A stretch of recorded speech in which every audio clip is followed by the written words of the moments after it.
এতক্ষণ চুপ থাকলেও নামার কথা শুনে আর চোখে ওর দিকে তাকিয়ে ইতস্ততভাবে রাহিতা বলে, নামবো তো, হাতটা আগে ছাড়ুন। চমকে ওঠে ওর দিকে তাকিয়ে, আর একবার নিজেদের হাতের দিক তাকায় স্বপ্নিল। কথার মাঝখানে আলতোভাবে ধরা হাতের বন্ধন কখন যে জোরে সোরেই চেপে ধরেছে ও নিজেও বোঝেনি। এখন নিজের করা কাজে খানিকটা অস্বস্তিতে পড়ে সে নিজেও। ধীরে সুস্থে ছেড়ে দেয় রাহিতার হাত। স্বপ্নিলকে এভাবে দেখে আনমনে হাসে রাহিতা। অতঃপর নেমে যায় নিঃশব্দে গাড়ি থেকে। ভার্সিটির গেটের সামনে যেতেই নিবিড়ের সাথে দেখা হয় রাহিতার। ওকে দেখে হাস্যোজ্জ্বলভাবে কুশল বিনিময় করে নিবিড়। ইতস্তত রাহিতা নিজেও জোরপূর্বক হাসি বিনিময় করে। দুজন টুকটাক কথা বলে ভার্সিটির ভেতর ঢোকার আগ মুহূর্তে টুং করে ফোনে মেসেজ আসে রাহিতার। স্ক্রিনে স্বপ্নিলের নাম দেখে কপালে ভাঁজ পড়ে ওর। মাত্রই না গাড়ি থেকে বের হলো, এখন আবার কি বলছে স্বপ্নিল? ফোনের সাউন্ড কমিয়ে কানের কাছে ফোন ধরতেই স্বপ্নিলের ভারী আওয়াজ কানে আসে। আমি মানি আর না মানি, তুমি আমার বউ, এ কথা অস্বীকার করার কোনো উপায় নেই। তোমার সব কিছুর দায়িত্ব যেহেতু আমি নিয়েছি, তাই সেখানে অন্য কেউ হস্তক্ষেপ করুক এটা আমার পছন্দ না। খবরদার যদি রৌনকের পড়ার বিষয়ে কিছু বলেছ, এখন রাস্তায় দাঁড়িয়ে আড্ডা দেওয়া বাদ দিয়ে ক্লাসে যাও। আর যেন না দেখি এসব। শুরু থেকে সবকিছু ভালোভাবে বললেও শেষের কথাটা ধমকে বলেছে স্বপ্নিল। যে ধমকে ফোনের এপাশ থেকে ঈষৎ কেঁপে উঠল রাহিতা। তবে এর এহেন আচরণের মানে খুঁজে পেল না সে। স্বপ্নিল কদিন ধরে এমন করছে কেন? ওর কি সমস্যা? সে অন্য কারোর সাথে মেলামেশা করলে তবে কি স্বপ্নিল ওর উপর অধিকার খাটানো শুরু করে দিয়েছে? আনমনেই ভাবে রাহিতা। ভার্সিটির ভেতর প্রবেশ করার আগে কি মনে করে যেন এক পলক পেছন ফিরে সে। গাড়ি আগের জায়গাতেই আছে, জানালার কাছ নামানো। সেখান হতে শক্ত চোয়ালে স্টিয়ারিং ধরে থাকা স্বপ্নিল স্পষ্ট চোখ পড়ল তার। সেদিক কিছুক্ষণ নির্বোধের মতো তাকিয়ে থাকতে পুনরায় টুং করে মেসেজ এলো রাহিতার ফোনে। আমি তোমারই হাজবেন্ড, বাসায় আমায় দেখা যথেষ্ট সময় পাবে, কিন্তু এখন ভেতরে না গেলে ক্লাস মিস করবে। গো। আচমকা স্বপ্নিলের এমন গম্ভীর কণ্ঠে বুকের মাঝে ধক করে ওঠে রাহিতার। স্বপ্নিলটার কি হলো আজ? সে কিনা সদা ওকে বউ হিসেবে মানতে নারাজ ছিল, সে আজ নিজ মুখে স্বীকার করছে ওদের মধ্যেকার পবিত্র সম্পর্ক। অদ্ভুত, এসব ভেবেই একটা ঘোরে চলে যায় রাহিতা। কানে বরংবার বাঁচতে থাকে ওর বলা প্রথম লাইন দুটো। মুহূর্তেই দুগালে ছড়িয়ে পড়ে রক্তিম আভা। টলমলে পায়ে দ্রুত কদমে ঢুকে যায় ভার্সিটির ভেতরে।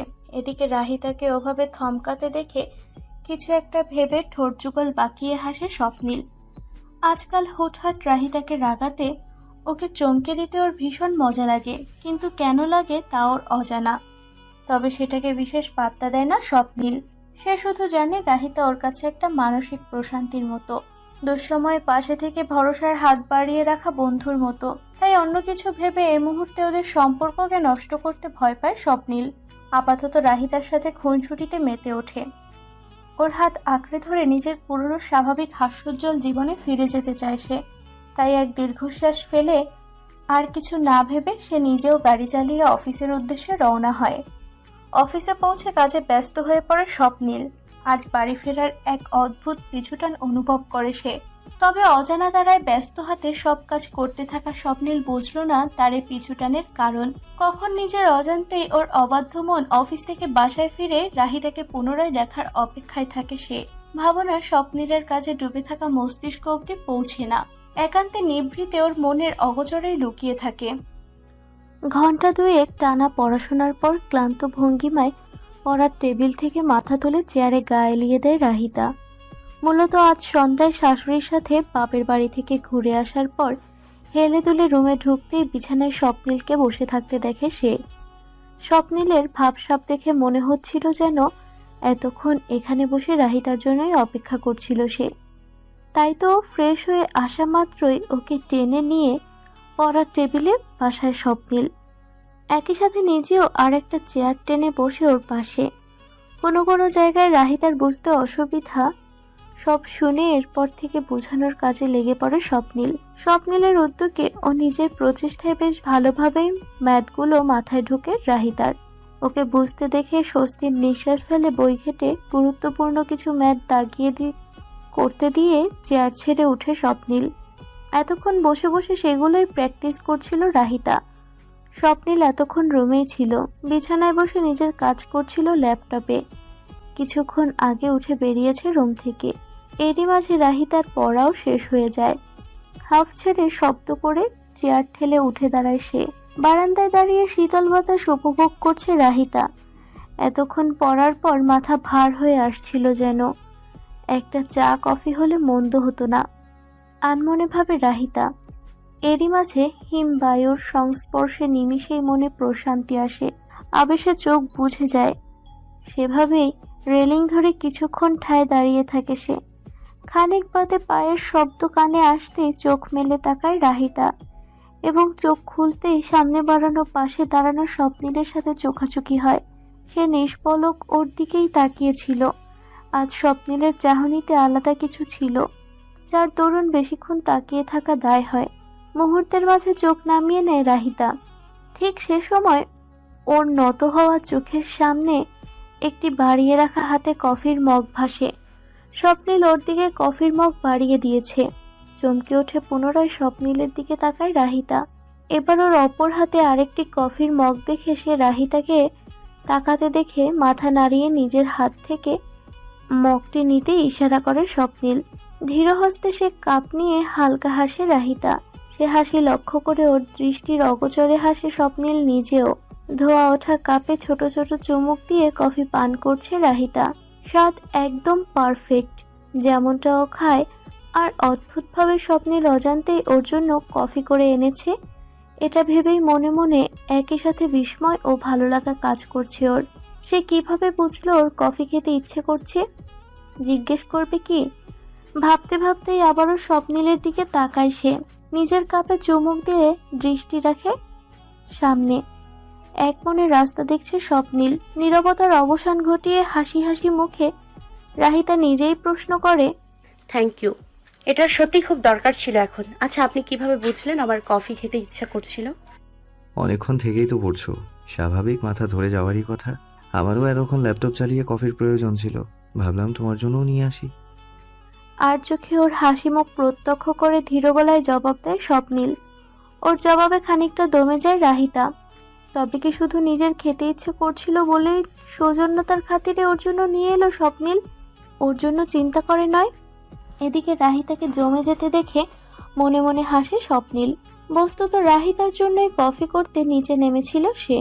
এতক্ষণ ধরে পড়ছে মেয়েটা, ওর কফির প্রয়োজন বিধায় স্বপ্নিল সবার চোখ ফাঁকি দিয়ে নিজ হাতে বানিয়ে এনেছে ওর জন্য। একই সাথে নিজের জন্য বানিয়েছে। কিন্তু স্বপ্নিল জানে রাহিতা কি উত্তর শুনতে চেয়েছিল ওর থেকে, এজন্য ইচ্ছে করেই ওকে জ্বালানোর জন্য কথা ঘুরিয়ে এভাবে বলে সে। কিন্তু আসল কারণ তো শুধু স্বপ্নিল নিজেই জানে। রাহিতাকে চুপ হতে দেখে স্বপ্নিল এবার নিজে গলায় বলতে উদ্যোগ নেয়। কাপে শেষ চুমুক দিয়ে অবশিষ্ট কফি সাবার করে আগ্রহী ভঙ্গিতে বলে, কেমন হয়েছে বললে না তো? আমি তো খুব একটা চিনি খাই না, তুমি হয়তো খাও তাই আন্দাজে দিয়েছি। ঠিকঠাক আছে সব? একদম ভালো হয়নি। প্রতিশোধ নিতে স্বপ্নিলকে রাগানোর জন্য বলল রাহিতা। ওর কথায় ভ্রু কুঁচকে তাকায় স্বপ্নিল। সে নিজে ঠিকভাবে চেক করে এসেছে, সব ঠিক আছে। খানিক বাদে তার খেয়াল হলো রাহিতা কেন এটা বলল, আর সেটা ভেবেই ঠোঁট বাঁকিয়ে হাসলো স্বপ্নিল। হাত নিজের চুলের মধ্যে চালিয়ে বলল, হ্যাঁ বুঝতে পারছি তো, এই জন্যই বুঝি এত তাড়াতাড়ি পুরো কাপ সাবার করলে। ধরা পড়ে যে মেকি রাগ দেখাতে চোখ পাকিয়ে তাকায় রাহিতা। এক প্রকার জোর করেই নিজের কাপ স্বপ্নিলের হাতে ধরিয়ে দিয়ে চলে আসে বারান্দা থেকে। ওর কাণ্ডে হো হো করে হেসে ওঠে স্বপ্নিল। রাহিতার পিছু পিছু সে নিজেও চলে আসে রুমে। সাইড টেবিলে কাপগুলো রেখে বিছানায় বসে থাকা রাহিতার সামনে গিয়ে বসে। মুখ ফুলিয়ে থাকা রাহিতার দিক চেয়ে মৃদুভাবে হাসে। এভাবে স্বপ্নিলকে হাসতে দেখে এবার আর চুপ করে থাকতে পারে না রাহিতা। স্বাভাবিক কণ্ঠে জিজ্ঞেস করে, আপনি কফি বানাতে পারেন? আমি জানতাম না। কবে শিখলেন এসব? ভার্সিটি লাইফ থেকেই পারি, নিজের প্রয়োজনেই শেখা। এছাড়াও নুডলস সহ টুকিটাকি রান্না পারি আমি। ও মা, তাই? এখনো বলেননি যে?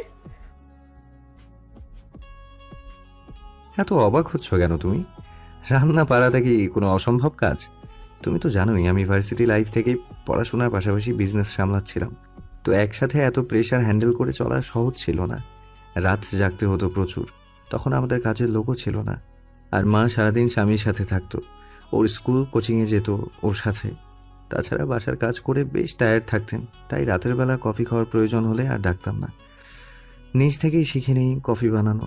এরপর কখনো মাঝরাতে ক্ষুধা লাগলে একাই নুডলস করতাম। তবে জানো, যেদিন প্রথম নুডলস বানাতে যাই ওদিন কি হয়েছে? চোখে মুখে আগ্রহ নিয়ে বলে রাহিতা। স্বপ্নিল যখনই ওর সাথে নিজের জীবনের কথা শেয়ার করে তখন খুব ভালো লাগে ওর। আজকেও ব্যতিক্রম নয়। ওর আগ্রহ দেখে স্বপ্নিল আবার বলে, একদিন সব কাজ শেষে মাঝরাতে ভার্সিটির অ্যাসাইনমেন্ট করতে বসেছিলাম। রাত 2টো কি 3টা হবে। এমন সময় প্রচুর ক্ষুধা পায়। মাকে তো জাগাতে পারছিলাম না, আবার কিছু না খেয়েও থাকতে পারছিলাম না। ফ্রিজ ঘেটে খাওয়ার মতো বিশেষ কিছু না পাওয়ায় ঠিক করি নুডলস রান্না করব। তো চুলোয় পানি বসানোর জন্য পাতিল খুঁজতে যেয়ে তুলখালাম বাঁধিয়ে ফেলি। একসাথে কয়েকটা পাতিল পড়ে গিয়ে শব্দ হয়। তো ওই মাঝরাতে হঠাৎ এমন শব্দ হয়, বাসায় বিড়াল ঢুকেছে মনে করে মা ঝাড়ু নিয়ে রান্নাঘরে চলে আসে। কথাগুলো বলার মাঝেই উচ্চস্বরে হাসতে লাগলো স্বপ্নিল। হাসির মাঝেই আবারও বলল, can you believe it Rahi? মা আমায় বিড়াল ভেবেছিল, লাইক সিরিয়াসলি। কিছুক্ষণ স্বপ্নিলের প্রাণ খোলা হাসির দিকে এক ধ্যানে চেয়ে থাকে রাহিতা। হাসির দমকে ক্ষণে ক্ষণে কেঁপে উঠছে ওর বলিষ্ঠ শরীর। অতঃপর সব ভুলে সে নিজেও হাসিতে যোগ দেয় স্বপ্নিলের সাথে। ওদের দুজনের হাসির মাঝেই হঠাৎ রুমে কিছু পড়ে যাওয়ার শব্দ চমকে ওঠে। দরজার দিকে তাকালো দুজনে। দরজার সামনে বাড়ির হেল্পিং হ্যান্ড তথা রহিমা খালা দাঁড়িয়ে আছেন। তার এক হাতে খাবারের ট্রে ধরা, নিচে পানির গ্লাস ফ্লোরে পড়ে ভেঙে গেছে। সেদিক চেয়ে হাসি থামিয়ে হঠাৎ গম্ভীর হয়ে যায় স্বপ্নিল। ওকে দেখে স্বাভাবিক হয় রাহিতা নিজেও। ঠান্ডা গলায় স্বপ্নিল জিজ্ঞেস করে, এটা কিভাবে বললো খালা?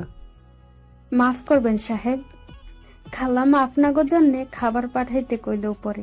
হঠাৎ রুমে ঢুইকা আপনাদের হাসির শব্দ শুনে চমকে গেছি, আর গ্লাসটা হাত ফসকে পড়ে গেছে নিচে। ভয়ে ভয়ে বলেন মহিলা। সেদিক চেয়ে কিছু একটা ভেবে মুখ আরেকটু গম্ভীর করে স্বপ্নিল বলল, কাজটা তো ঠিক হলো না খালা। জিনিস ভেঙেছো যখন, এখন তো তোমাকে এর শাস্তি পেতে হবে।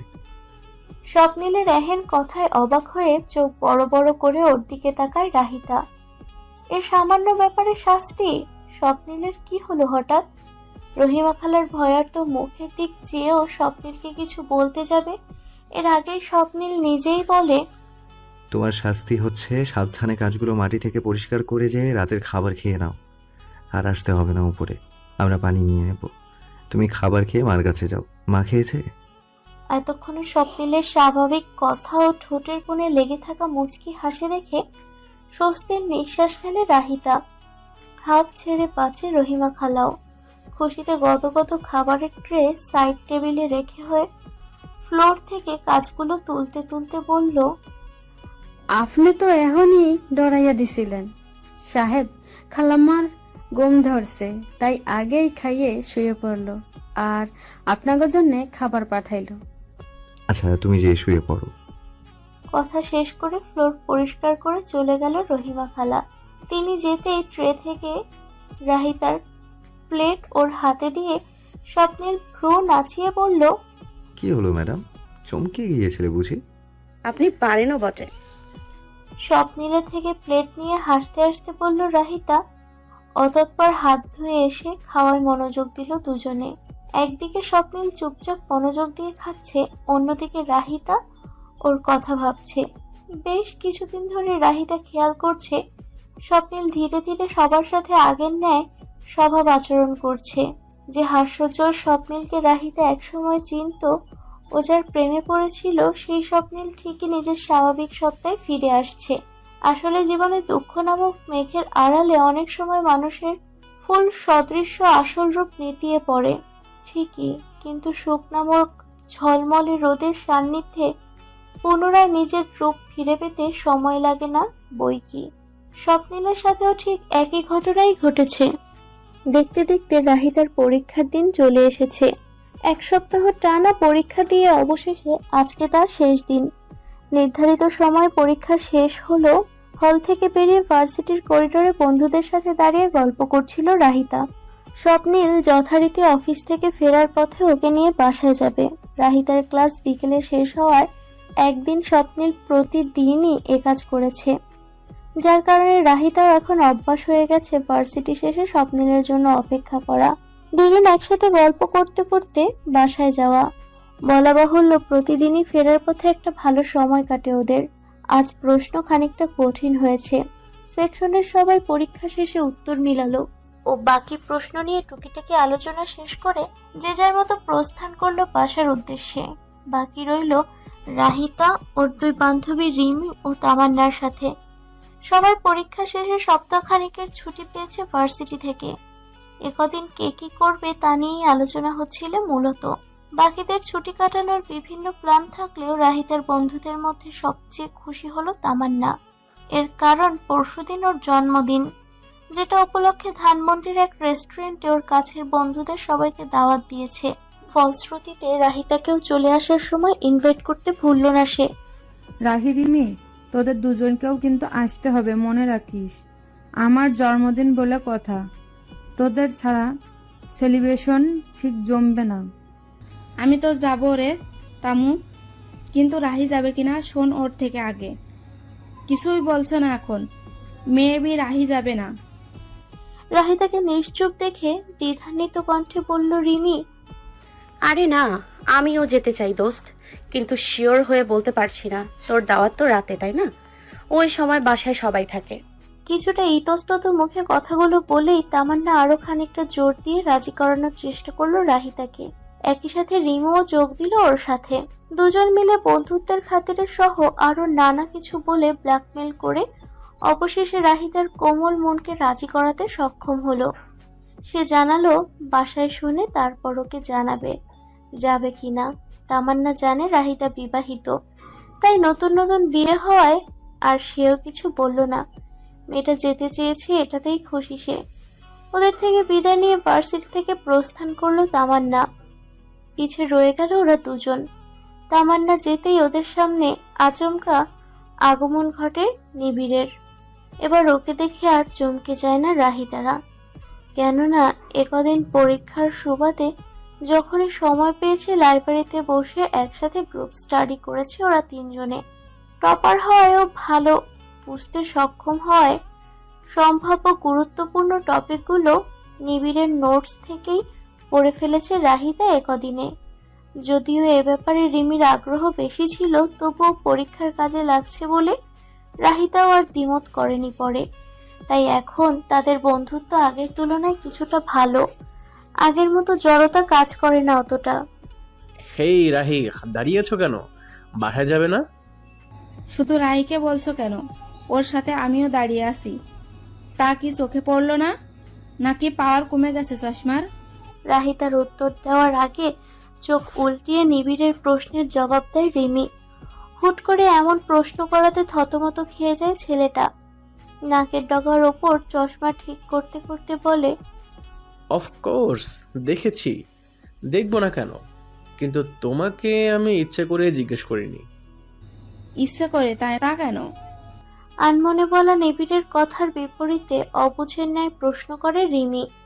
সেদিক কিছুক্ষণ তাকে বিদ্রূপ হেসে সে উত্তর দেয়, কারণ রাহিতা তো ক্লাস শেষে ভালো মেয়ের মতো বাসায় চলে যায়, কিন্তু তোমাকে আমি প্রায়ই দেখি সন্ধ্যা পর্যন্ত ভার্সিটি থাকতে। আমি তো অল্পের জন্য ভেবেছিলাম তুমি এখানেই পড়ে থাকো। এতক্ষণে নিবিড়ের শুষ্ক অপমান উপলব্ধি করে রাগে লাল হয়ে যায় রিমি। নাক ফুলিয়ে বলে, কি বললে তুমি? আমি সারাদিন ভার্সিটিতে পড়ে থাকি? You stupid! আমি আগে বাসায় যে কি করব? আমার তো আর মতো হাসবে। উফ, থাম তো রিমি। আর নিবিড় তুমিও থামো। তোরা দুজন কি বাচ্চা? এরকম ঝগড়া করছিস কেন ভার্সিটিতে? যখনই কথা হয় দুজন শুধু ঝগড়াই করে। রিমিটা না হয় বুঝলাম, কিন্তু নিবিড় তুমিও আশ্চর্য। বিরক্তির সাথে বলে রাহিতা। ওকে বলতে দেখে হঠাৎ চুপ হয়ে যায় দুজনে। রিমি স্বাভাবিক থাকলেও নিবিড় খানিকটা বিব্রত বোধ করে।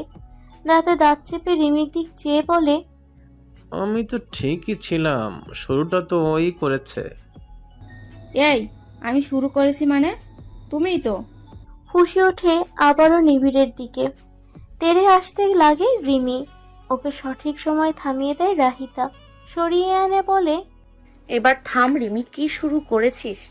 হ্যাঁ, কোথায় কাল থেকে ছুটি, তার জন্য খুশি হবি তা না, আর তুই সেধে ঝগড়া করছিস। এবার রিমি কিছু বলার আগেই নিবিড় কথা বলে। ও ভালো কথা, যেটা বলতে এসেছিলাম তা তো ভুলেই গিয়েছিলাম। আমার বার্থডেতে ইনভাইট করেছে না তোমাদের? যাচ্ছ তো নাকি? আমি তো যাচ্ছি। রাহি এখন শিওর না। আগ বাড়িয়ে কথা বলে রিমি। ওর কথায় বিরক্ত হয় নিবিড়। সে কি ওকে জিজ্ঞেস করেছে? করেনি তো, তবুও এই মেয়েটার স্বভাব আগ বাড়িয়ে কথা বলা। হ্যাঁ, বাসায় জানাতে হবে আগে, ওই দিন কোনো প্রোগ্রাম আছে কিনা। বলা তো যায় না কখন কি থাকে, তাই আগেই সিওরিটি দিতে পারছি না। ও আচ্ছা, ঠিক আছে, দেখো কি করো। তবে তুমি আসলে ভালোই হতো। আমরা সবাই যাচ্ছি, বেশ মজাই হবে কিন্তু। হ্যাঁ, আমি ট্রাই করব যাওয়ার। মৃদু হেসে উত্তর দিল রাহিতা। আরো টুকিটাকি কথা বলার মাঝেই ফোন এলো নিবিড়ের। ফোন রিসিভ করে চলে গেল সে। এবার হাত ঘড়িতে তাকিয়ে রাহিতা লক্ষ্য করে স্বপ্নিলের চলে আসার সময় হয়ে গেছে। তাই রিমিকে সাথে নিয়ে ভার্সিটি থেকে বের হওয়ার উদ্দেশ্যে পা বাড়ায় সে নিজেও। আচ্ছা রাহি, তুই কেন শিওর না? ভাইয়া কি তোকে আসতে দিবে না? রাহিতা তাকাতেই রিমি কথা ঘুরিয়ে বলল, না মানে, আমি যতদূর তোর থেকে শুনেছি তোর শাশুড়ি অনেক ভালো, মানা করার কথা না। আর তোর ভাষ্য মতে স্বপ্নইল ভাইয়াও যদি তোকে শুধু বন্ধু হিসেবেই দেখে, তবে এসব বিষয়ে তো অধিকার ফলানোর কথা না। তাহলে মানা করার কথা আসছে কোথা থেকে? রিমির কথা কি উত্তর দেবে ভেবে পায় না রাহিতা। ওর দ্বিধাদ্বন্দ্বের আসল কারণ হলো স্বপ্নিল নিজেই। কেননা এখন আর স্বপ্নিল সেই আগের মতো নেই। মুখে কিছু না বললেও আজকাল রাহিতার সকল বিষয়ে ধীরে ধীরেই অধিকার দেখানো শুরু করেছে সে। তবে সেটা কি স্বপ্নিল জেনে বুঝেই করেছে, না নিজের অজান্তে এ ব্যাপারে সন্দিহান রাহিতা? তাই তো বোকার ন্যায় বলল, আমি জানি না রিমি, ওনাকে আমি ঠিকমতো বুঝে উঠতেই পারিনি এখনো। তার আচরণ কেমন যেন ধোঁয়াশাময়।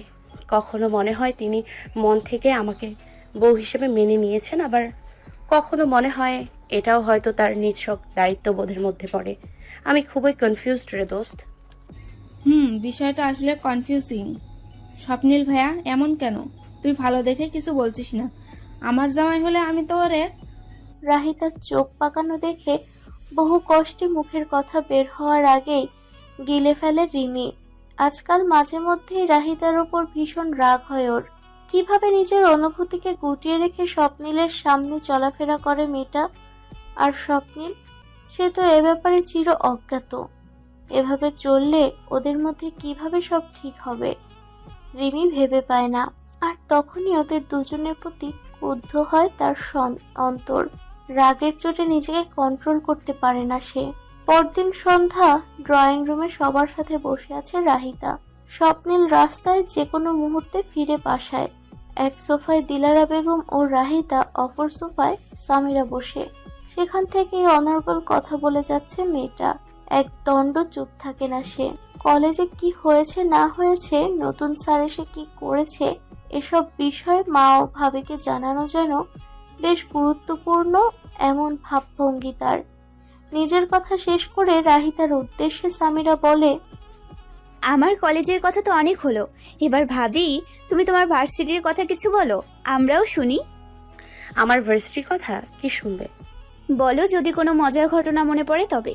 যেমন আমার এক ফ্রেন্ডের বার্থডেতে ওকে সারপ্রাইজ দিতে চেয়ে আমরা নিজেরাই সারপ্রাইজড হয়ে গেছিলাম। জানো হয়েছিল কি? স্বামী, 1 মিনিট দাঁড়াও। তুমি ভালো একটা কথা মনে করিয়ে দিয়েছো, থ্যাঙ্কস।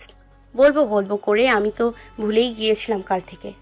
সামিরা পুনরায় কথা বলা শুরু করতেই ওকে থামিয়ে দেয় রাহিতা। তামান্নার বার্থডে পার্টির কথা তো বাসায় জানাতে ভুলেই গিয়েছিল রাহিতা। যাক, অবশেষে সামিরার মুখে বার্থডে শুনে বিষয়টা আবারও মাথায় এলো তার। কি বলতে যে ভুলে গিয়েছিস রাহি? আসলে মা, আমার এক ফ্রেন্ডের জন্মদিন কালকে সন্ধ্যায় ধানমন্ডির এক রেস্টুরেন্টে দাওয়াত দিয়েছে কিছু ক্লোজ ফ্রেন্ডদের। আমাকেও যাওয়ার জন্য খুব জোর করছিল। আমি বলে এসেছি বাসায় জানিয়ে তারপর ওকে জানাবো। বলছিলাম আমি কি যাব মা? ভালো ফ্রেন্ড তোর, তুই কি যেতে চাস? শাশুড়ির কথায় আড়ষ্ট ভঙ্গিতে হ্যাঁ সূচক মাথা নাড়ায় রাহিতা। ছুটি চলছে ওর, কাল থেকে বাসায় বসে আছে। স্বপ্নিল আদৌ ওকে কোথাও নিয়ে যাবে কিনা কে জানে। তার চেয়ে এ বাহানায় অন্তত বাসা থেকে বের হওয়া যাবে, একটুখানি ঘুরে বেড়ানো যাবে। রাহিতার ভাবনার মাঝে ওকে পর্যবেক্ষণ করে মুচকি হাসে দিলারা বেগম বলেন, তোর বান্ধবীর জন্মদিন, তোর যেতে মন চাইছে তাহলে তুই যাবি। আমি কেন মানা করব তোকে? আমি কি ওরকম শাশুড়ি নাকি যে বিয়ের পর বউদের বাড়ির বাইরে যেতে বাধা দিবে? এটাই তো তোর বয়স, আনন্দ ফুর্তি করার, ঘুরে বেড়ানোর। আর তাছাড়াও ধানমন্ডি তো আমাদের এখান থেকে বেশি দূরেও না, তাই আমিও বাধা দেব না। শাশুড়ির কথায় ও চিন্তা ভাবনায় আর এক দফা মুগ্ধ হলো রাহিতা। ওর মন চাইছে ওনাকে শক্ত করে জড়িয়ে ধরতে। এত ভালো কেন এই মানুষটা? রাহিতা কিছু বলবে এর আগেই স্বপ্নিলের কণ্ঠ কানে ভাসে ওর। কে কোথায় যাচ্ছে মা? চমকে ওঠে সেদিকে তাকায় রাহিতা। মুহূর্তেই অফিস ফেরার ক্লান্ত ঘামাক্ত স্বপ্নিলকে চোখে পড়ে ওর। আজকে একটু বেশি কাজের চাপ ছিল বিধায় বাসায় ফিরতে দেরি হয়েছে তার। স্বপ্নিলের চেহারা দেখে তার স্পষ্ট বোঝা যাচ্ছে। তুই এসেছিস বাবা, জলদি বস এখানে, বেশ ক্লান্ত দেখাচ্ছে তোকে। ছেলেকে দেখে চিন্তিত ভঙ্গিতে বললেন দিলারা বেগম। হালকা হেসে মায়ের পাশে সোফায় গা এলিয়ে বসে স্বপ্নিল, আর চোখে রাহিতার দিক তাকিয়ে পুনরায় প্রশ্ন করে, এবার বলো, কি যেন বলছিলে তুমি? শুনলাম কে কোথায় যাবে? ওহ ওটা, আরে বাহির এক বান্ধবীর জন্মদিনের পার্টিকাল, সেখানে যাওয়ার কথা বলছিল মেয়েটা, তাই আমিও বললাম ওর যেতে মন চাইলে যাবে। এটাও আবার জিজ্ঞেস করা লাগে? আমাদের কোনো অসুবিধা নাই, কি বলিস? মায়ের প্রশ্নের জবাব দেয় না স্বপ্নিল। গম্ভীর মুখে রাহিতার উদ্দেশ্যে জিজ্ঞেস করে, কার বার্থডে? কোথায় হবে পার্টি? কে কে যাবে? আরে ভাইয়া আসতে, তুমি তো দেখি ভাবিকে ঝড়ের বেগে একটার পর একটা প্রশ্ন করেই যাচ্ছ। রসিকতা করে ভাইয়ের উদ্দেশ্যে কথাটা বলেই স্বপ্নিলের চাহনি দেখে থেমে যায় সামিরা। চুপচাপ মুখে কুলুপাটে সে। অতঃপর স্বপ্নিলের সব প্রশ্নের জবাব দেয় রাহিতা। মনোযোগ দিয়ে ওর কথা শুনে কিছুক্ষণ এক দৃষ্টিতে চেয়ে থাকে সে। খানিক বাদে হুট করেই শক্ত মুখে বলে, রাহি যাবে না পার্টিতে। হঠাৎ করে যেন চমকে উঠল রুমে বসা 3 রমণী। বলছেটা কি স্বপ্নিল? কেন যাবে না রাহিতা? বিস্মিত রাহিতা চোখ ছোট ছোট করে প্রশ্ন করে, আপনি এমন করছেন কেন? যাব না কেন আমি? তাছাড়া মা তো রাজি হয়েছেই। মা রাজি হয়েছে ঠিক আছে, কিন্তু মায়ের ছেলে রাজি হয়নি, তাই তুমি যাবে না। স্বপ্নিলের কাটখাট উত্তর। তা শুনে করুণ চোখে শাশুড়ির দিকে তাকায় রাহিতা। ছেলের উদ্দেশ্যে দিলারা বেগম বলেন, আহা, এমন করছিস কেন স্বপ্নিল? যেতে দে না মেয়েটাকে বাবা, গাড়িতে করে যাবে আসবে, খুব বেশি রাতও করবে না, আগেই চলে আসবে। কি সমস্যা তোর? আমার সমস্যা তুমি বুঝবে না মা। রাহি এ পার্টিতে যাবে না বললাম তো। আরে শুনুন না, বলছিলাম যে আমি কিচ্ছু শুনতে চাই না রাহি।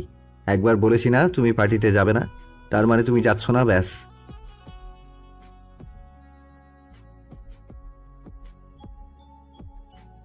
আমি চাই না আমার বউ একা একা রাতের বেলা পার্টি করুক, অন্য কারোর সাথে তো অবশ্যই না। রুমে যেয়ে বেশ কিছুটা সময় নিয়ে ফ্রেশ হয়ে আসে স্বপ্নিল। এতক্ষণে মাথাটা একটু ঠান্ডা হয়েছে বোধ হয়। হাত পা ছেড়ে বিছানায় বসতেই হয়েছে। একটু আগের করা নিজের আচরণের কথা মনে পড়ল ওর। সে কি একটু বেশি রিয়্যাক্ট করে ফেললো নাকি? আনমনেই ভাবে স্বপ্নিল। রাহিতার সাথে এমনটা না করলেও পারত সে। মেয়েটা নিশ্চয়ই খুব কষ্ট পেয়েছে। নিজের মন ধিক্কার দিল তাকে। কিন্তু পরক্ষণেই স্বপ্নিলের মনে পড়ল হুট করে তার এমন আচরণ করার কারণ। কদিন আগে স্বপ্নিলের এক বন্ধু, সাফায়েতের ছোট ভাই, এমনই এক কাছের বন্ধুর বার্থডে পার্টিতে গিয়েছিল। সেখান থেকে মদ্যপা অবস্থায় বাসায় ফিরেছে। কোনোদিন মদ না ছুঁয়ে দেখা ছেলেটাও বন্ধুদের চাপে পড়ে গ্রহণ মদ্যপান করতে বাধ্য হয় প্রায় একই সাথে সে স্থানে ছেলে মেয়েদের অশ্লীলতা ও অবান্তর ঢলাঢলি প্রত্যক্ষমান ছিল। এ নিয়ে ওদের বাসায় বেশ তুলকালাম বেঁধেছিল। রাগের বশে ভাইকে মেরেছিল সাফাত। আজকালকার জেনারেশনের এ অধঃপতন নিয়েই সেদিন স্বপ্নিলের বন্ধুদের মধ্যে আলোচনা হয়েছিল বেশ কিছুক্ষণ। তাই আজ রাহিতার মুখে বার্থডে পার্টি শুনে অজান্তেই ওর স্মৃতি মাথায় আসে স্বপ্নিলের। তাই তো ছেলেমেয়েরা সব একত্রে পার্টি করছে শুনে মুহূর্তে খেপে যায় সে। যাই হোক, সেসব কথা যদিও স্বপ্নিল জানে রাহিতার বন্ধু বান্ধবরা এমন নয়, রাহিতাকে হাজার জোর করলেও সে এমন কিছুই করবে না, তবুও স্বপ্নিলের অবাধ্য মন বুঝতে নারাজ। প্রসঙ্গ যেখানে রাহিতার আসে সেখানে এক চুল পরিমাণ রিস্ক নিতে স্বপ্নিল রাজি নয়। নিজের এমন চিন্তা ভাবনার মাঝে স্বপ্নিল একই সাথে ভাবতে লাগলো রাহিতার মন কিভাবে ভালো করা যায়। ওর আচরণে একটু আগে নিশ্চয়ই খুব কষ্ট পেয়েছে মেয়েটা। হুটহাট কদম ফেলে ঝড়ের বেগে রুমে প্রবেশ করে রাহিতা। ওর পায়ের শব্দে চোখ তুলে তাকায় স্বপ্নিল। রেগে আছে রাহিতা। ফর্সা চেহারার লালচে ভাবে রাগের আভাস স্পষ্ট দৃশ্যমান। এ ভাব ঠিক রাগ না অভিমানের ঠিক বুঝে উঠতে পারল না স্বপ্নিল। সেদিক না তাকিয়েই ওর সাথে কোনো কথা অবধি না বলে একা একা বারান্দায় চলে গেল রাহিতা। বেশ কিছুক্ষণ অতিক্রম হলো। রুমের ভেতরে ওর জন্য অপেক্ষা করলো স্বপ্নিল, কিন্তু এখনো রাহিতা আসছে না দেখে সে নিজেই চলে গেল বারান্দায়। বারান্দায় গ্রিল ধরে এক মনে নিশুতি আকাশের দিকে তাকিয়ে আছে মেয়েটা। রাতে আকাশের ন্যায় ওর চোখে মুখেও আধারের ঘনঘটা। নিঃশব্দে ওর পাশে এসে দাঁড়ায় স্বপ্নিল। ওকে দেখেও যেন দেখে না রাহিতা, আগেরকার ন্যায় আকাশের দিকেই তাকিয়ে থাকে। ওর দৃষ্টি আকর্ষণে ব্যর্থ হওয়ায় এবার গলা ছাড়ে স্বপ্নিল। সেদিক আর চোখে তাকায় রাহিতা। স্বপ্নিল মুখ খোলার চেষ্টা করতেই রাহিতা চলে আসে রুমের ভেতর।